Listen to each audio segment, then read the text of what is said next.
In Saskatchewan, a major decision in the Greg Fertuck murder trial is expected today. Fertuck is charged with first-degree murder of Sheree Fertuck. He's been on trial since September of 2021. Today, the judge is expected to rule on whether to admit Fertuck's murder confession. Fertuck told undercover police posing as criminals that he killed his... This ruling from the judge has been a long time coming.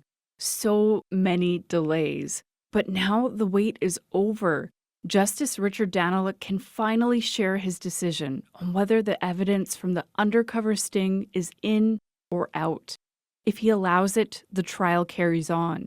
If the judge rejects it, the Crown's case against Greg becomes incredibly thin.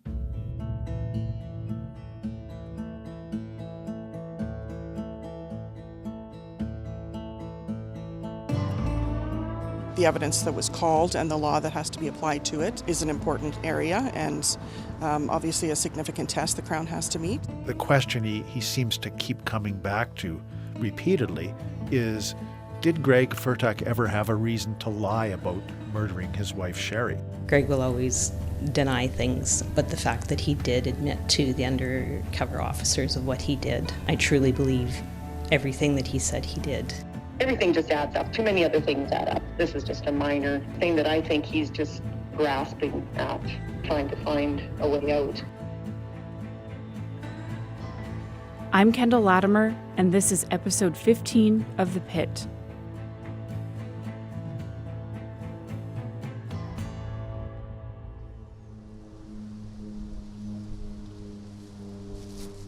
I'm back outside the Court of King's Bench in Saskatoon. It's the last day of summer in 2023, a little more than 2 years since Greg Fertuck's murder trial began, and of course that's why I'm back here, just moments away from learning what evidence, if any, the judge will accept into the trial.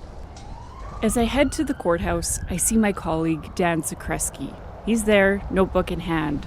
And I feel so much for, in some respects, Mr. Fertuck, for also for Sheree's family, that this is finally going to be moving forward. I sit beside him.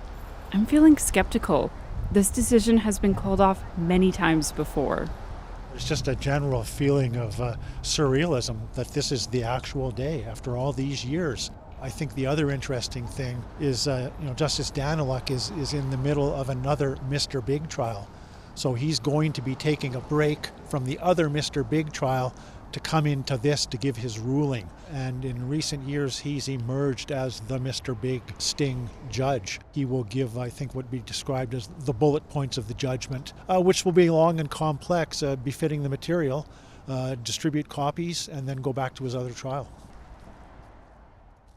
We head inside. The courtroom is packed. The room is humming with anticipation. The lawyers are there at the front of the room. I see the Crown prosecutors, Corey Bliss and Carla Dewar. And then there's Greg, sitting at the other end of the table, wearing his orange jail shirt. He's about to turn 70. His white hair's longer, and he looks worn out. The judge takes his place at the front of the room. He tells us the decision is 161 pages, so he'll share a brief summary now, and we can read the rest later. This is not about finding Greg guilty or not guilty. This is about what evidence the judge will allow into the trial. And then we hear it. All of the evidence gathered by the undercover officers will be admissible at the trial, including Greg's confession. This is good news for the Crown, and it means the trial will continue. Outside, we gather on the courthouse steps. Crown Prosecutor Carla Dewar is taking questions. The Crown is obviously happy about the decision that was made today. The evidence that was called and the law that has to be applied to it is an important area and obviously a significant test the Crown has to meet. So we are happy with the result and we look forward to the continuation of the trial. I certainly hope this will get things back on track. The family of Ms. Fertuck has been waiting for obviously a substantive period of time for matters to get to where we are even today. So I think everyone's very happy that we finally have concluded this portion of things, and we can hopefully the next part of the trial will not take nearly as long and we can get things back on track. The court sends out copies of the written decision, and like the prosecutors, I start at page 1, working my way through it. In this case, the judge needs to consider many factors. Did the police follow the rules? Was Greg a fair target? And is Greg's story of killing Sheree reliable? The judge also has to consider, from every angle, whether Greg had a reason to make up a confession. The big question always around Mr. Big stings is whether they're reliable, fair, and accurate. Dan and I have debated for years how the Mr. Big ruling would shake out. Now that we have those details, we go through it together. One of the things that was so interesting about Justice Daniluk's approach is the question he seems to keep coming back to repeatedly is, did Greg Fertuck ever have a reason to lie about murdering his wife, Sheree? Mm-hmm. Or was he just so afraid of the undercover cops, and did they threaten or scare him? That's what we've heard over and over and over and over again. Greg Fertuck says he lied about killing Sheree because he was afraid of the undercover police. And we'll talk a little bit later about what the judge said about that. But before we get there, I think we just need to set the scene of the sting, just like Justice Daniluk did in his ruling, because it really was just unusual in every single way. Well, starting with the length. Yes. It went for 10 months, and Daniluk has done a number of Mr. Biggs as well. Right. He said it was ultimately okay because the case was just so complex and strange. Among other things, they had no body. Sheree Fertuck has never been found. Mm-hmm. For the bulk of the Mr. Big sting, there was no murder weapon. And then partway through, of course, Greg Fertuck suffers this major head injury and was in the hospital for weeks. Well, I remember how that threw us. Did the head injury advance the sting, or did it blow it up? Let's talk about it. Let's talk about this expensive, lengthy, elaborate sting. We know it began with a contest at the liquor store. Greg Fertuck easily took the bait, and he was hooked. He entered a bar contest, and he didn't win first prize. Second place. It's not Hawaii, but nor is it just steak knives. Right. It's a trip to Canmore with my girlfriend. And the whole sting revolved around this blue-collar organization that he was introduced to through the contest. He was hired on as a casual worker to do jobs involving cars, and that's getting them, moving them. Greg's welcomed into this crew, and they start going out, and the sting is underway. They're going to restaurants and pubs, and it's on. Greg Fertuck seems to really get into it when he's let on this little secret. And the secret, of course, in this case was that not everything that this group did was legal. No, and so he's slowly brought into the criminal side of things. He learns the scope of the organization. They're transporting some sort of illegal goods, but not only that, they've got these connections with crooked cops and corrupt border guards, and there's loan sharking, and he gets to see this big money that they're dealing with. They've got guys that take care of things. They can manipulate DNA evidence. There's even a cleanup guy. Justice Daniluk had to assess these things. Mm-hmm. The idea that is Greg agreeing to go along this stuff because he's intimidated or threatened indirectly or directly. And he decided that it just wasn't the case here. That there was plenty of times during this sting when Fertuck, probably should have faced or at least witnessed violent consequences for people doing things in this criminal organization. And he just didn't act like somebody who was scared or being coerced or being pushed. Mm-hmm. And you're thinking, at what point did you not get suspicious about this gang? Like they would introduce these scenarios where you had a character who owed the gang a lot of money. So they took his car away when he didn't pay it back. Mm-hmm. But then when he did pay, they gave him his car back. You had another guy who lied and was kicked out, but then he admitted to the lying, so they let him back.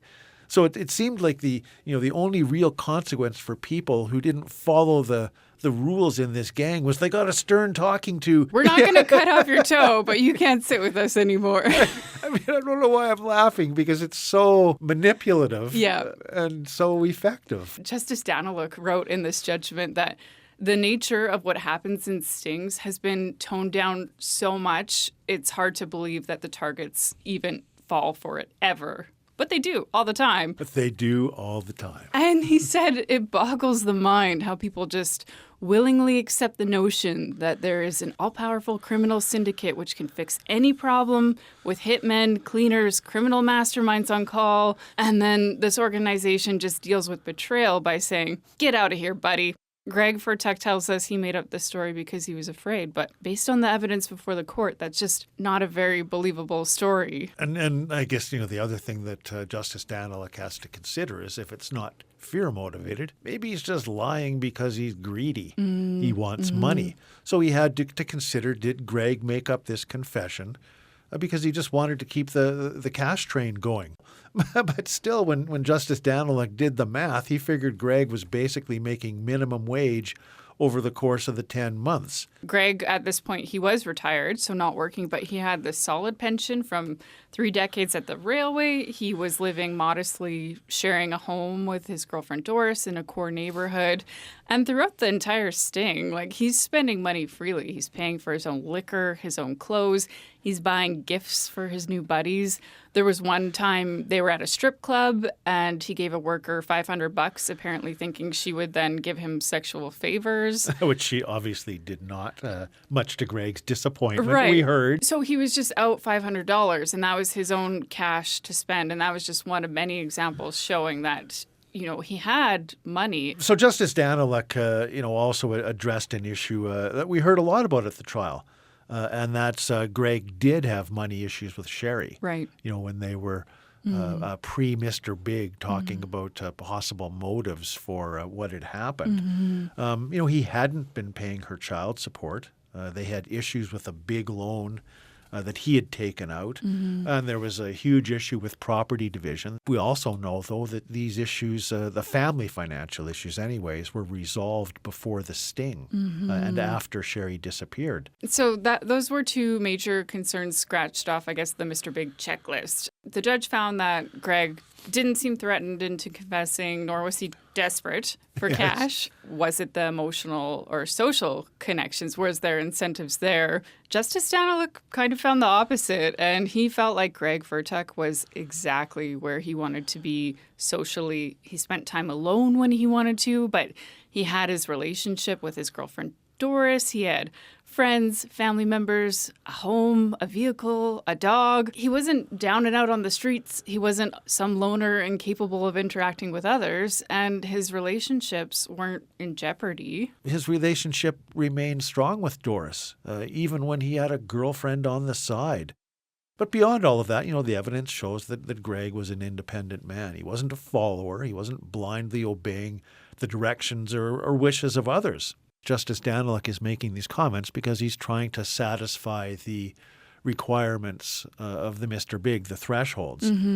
So he talks about how Greg readily asserted his free will and didn't bend his behavior to be just like the undercover cops.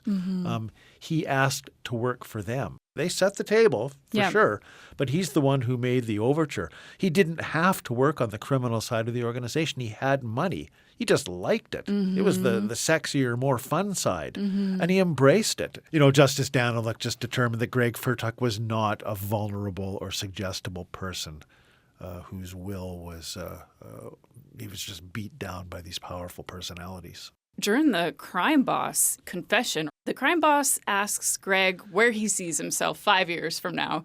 And Greg tells him, if my health is still good, I like doing this. Keeps me feeling young.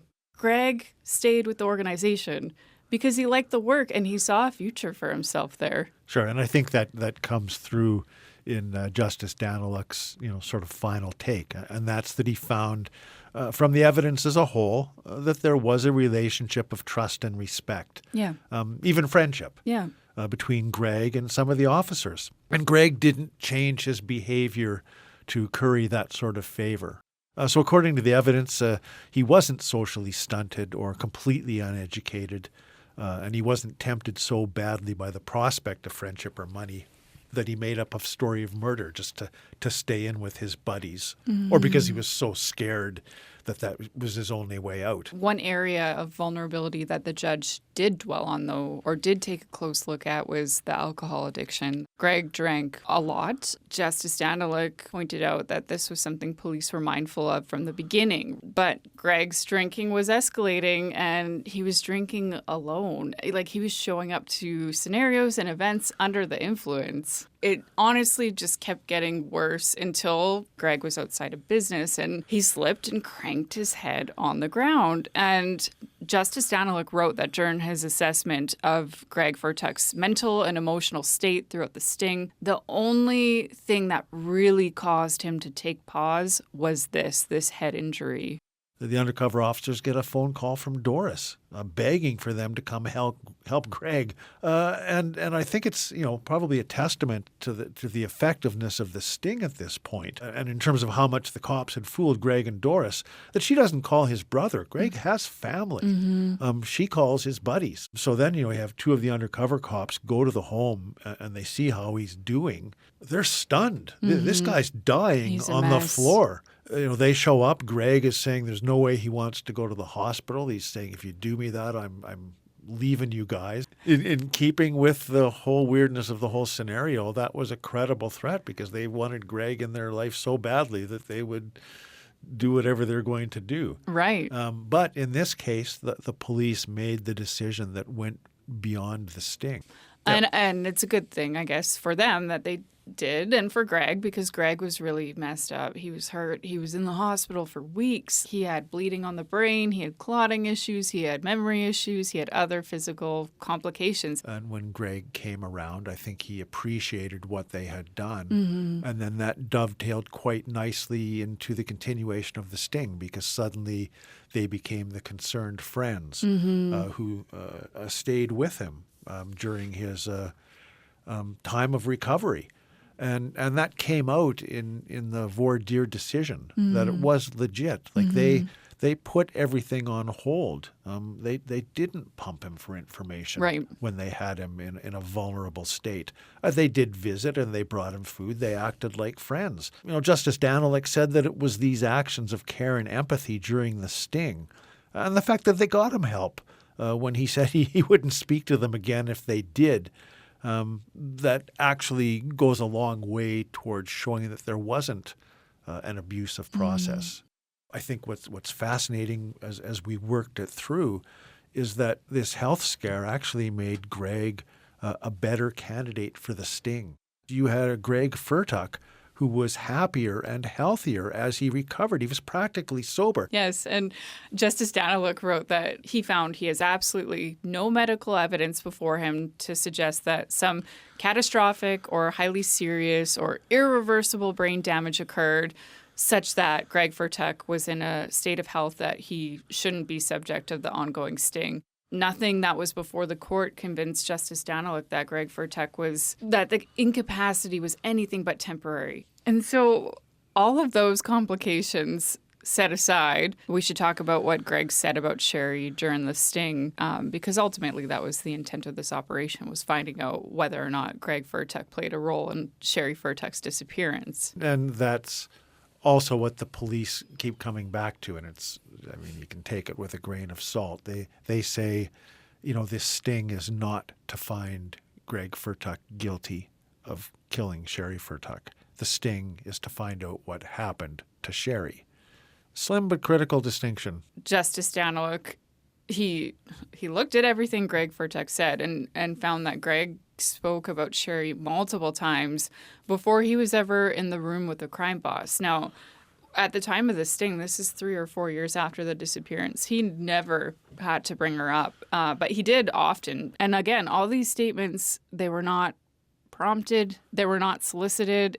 And, all that being said, the casual, unsolicited, let's not forget what happened in that hotel room. Whenever we get too far into the weeds on was Greg Fertuck tricked or was he unprompted, this guy acted out shooting his wife using a stick as the rifle. The judge, Justice Daniluk, had to look at this. Did this have the air of being something made up?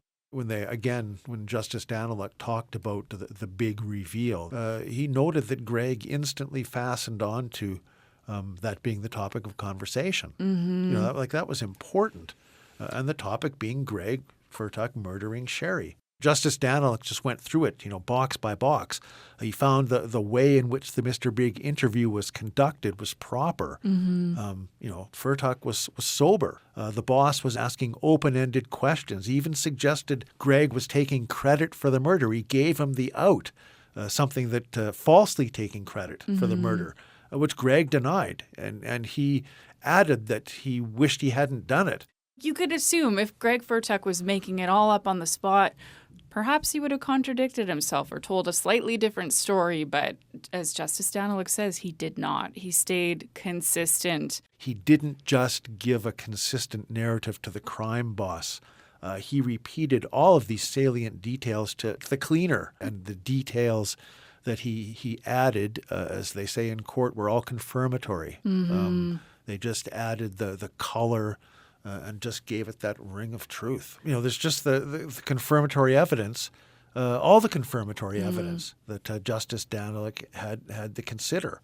And this is the evidence that's used to show the reliability of Greg Fertuck's statements about these alleged crimes. And then there's the one key element, and that's the rifle. Justice Daniluk, launched into this long list of factors that strengthen the gun as a piece of confirmatory evidence. And that's important, at the risk of saying the obvious, when you don't have a body. He went through how it was found independently, how it was found in the general vicinity described by Greg.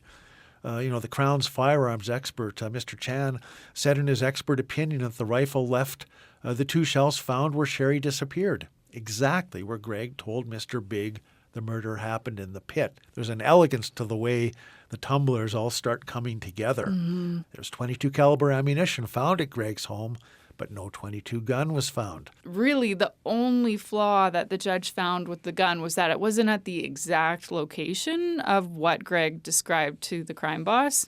And so that's an issue that he'll address in his final decision. Now that the Mr. Big evidence is in, now it's going to be a test of whether the Crown has established the guilt of Mr. Fertuck beyond a reasonable doubt.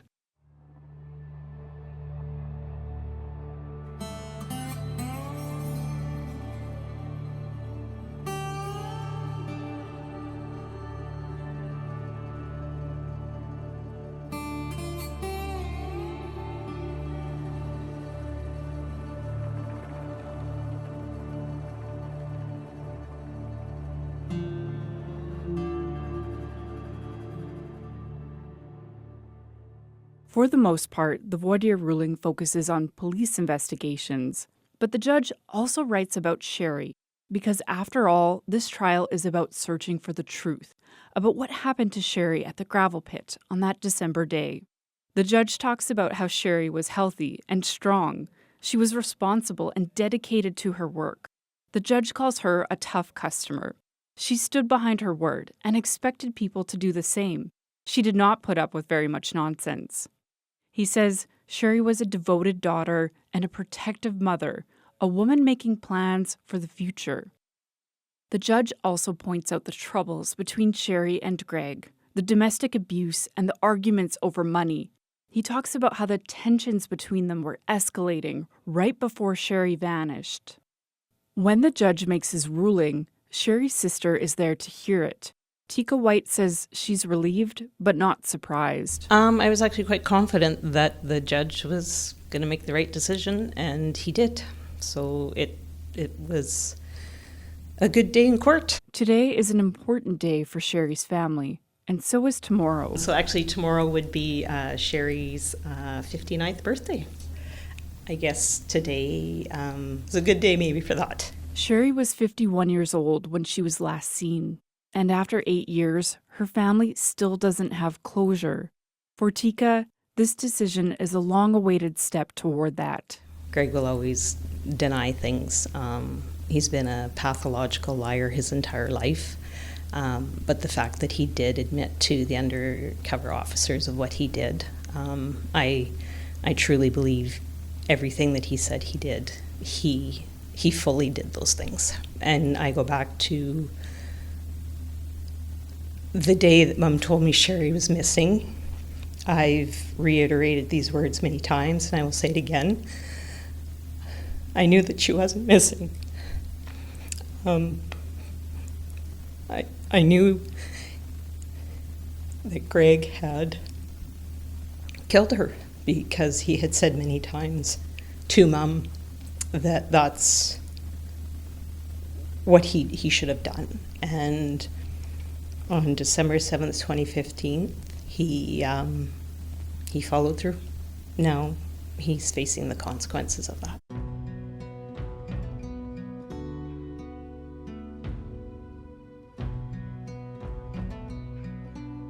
While the undercover evidence is in, the judge has rejected some other parts of the investigation that were gathered before the Mr. Big sting.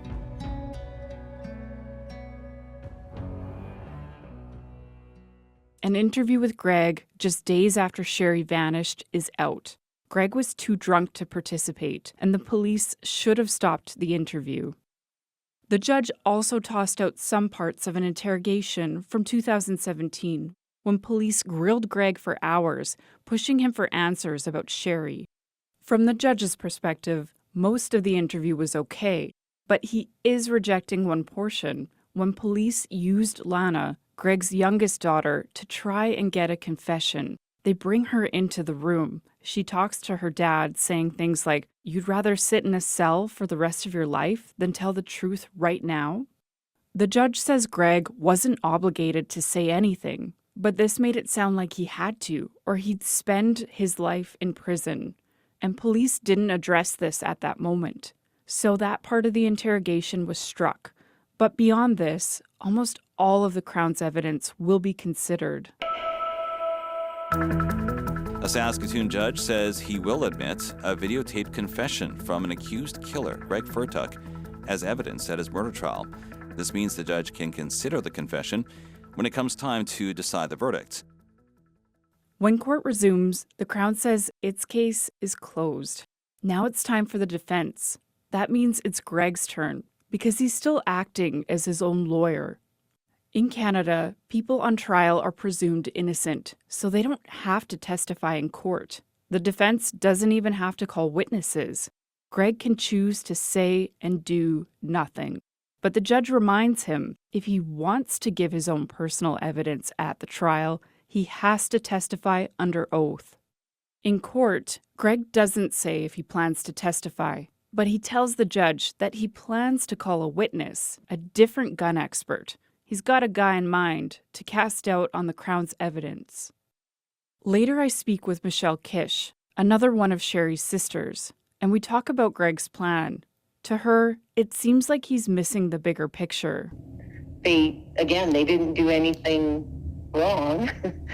So I don't know what he could come up with other than this gun evidence that he thinks he knows or has.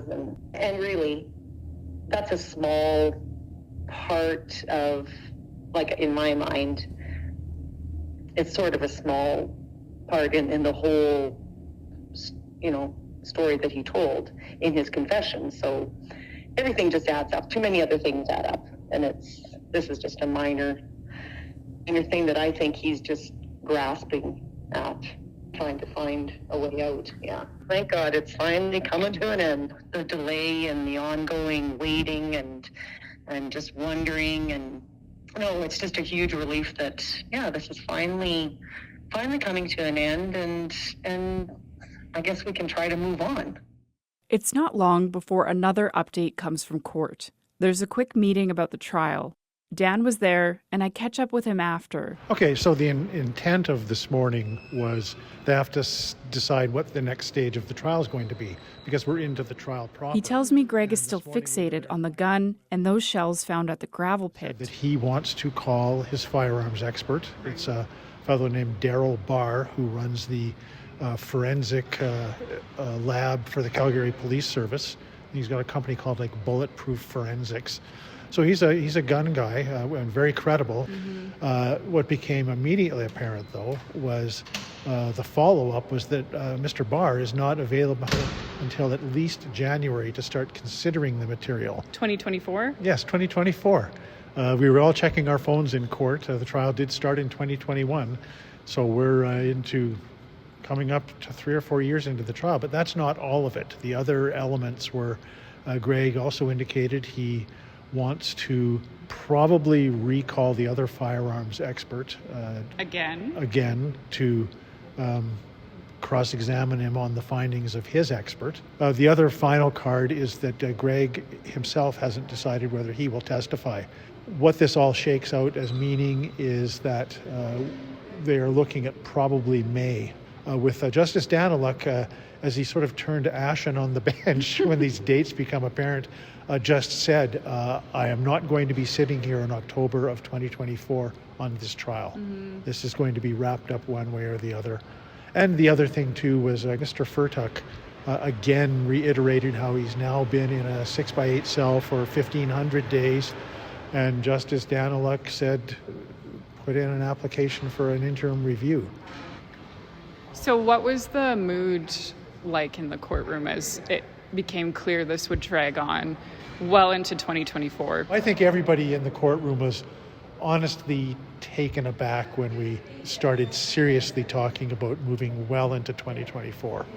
I think there was maybe a secret hope that between the release of the voir dire decision and today, both sides would just rest their cases. But Greg still has gas in the tank, and it's his life. I mean, as we've observed in the past, he has nothing but time. And the other thing that sort of came up and got headed off at the pass was Greg wanted to talk to Justice Daniluk about the errors and omissions in his voir dire ruling. And Justice Daniluk said, save that for the Court of Appeal. After all the delays, the end is near. But first, we hear from the defense, from Greg.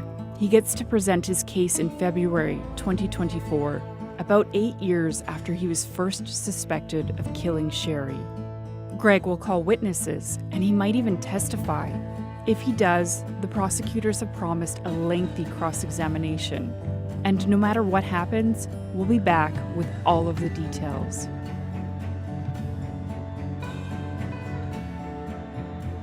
The Pit is a CBC investigative podcast. This episode was written and edited by me, Kendall Latimer. Dan Zakreski is a reporter at CBC Saskatoon. Corrine Larson is our senior producer. Editorial guidance came from Paul Dornstouter.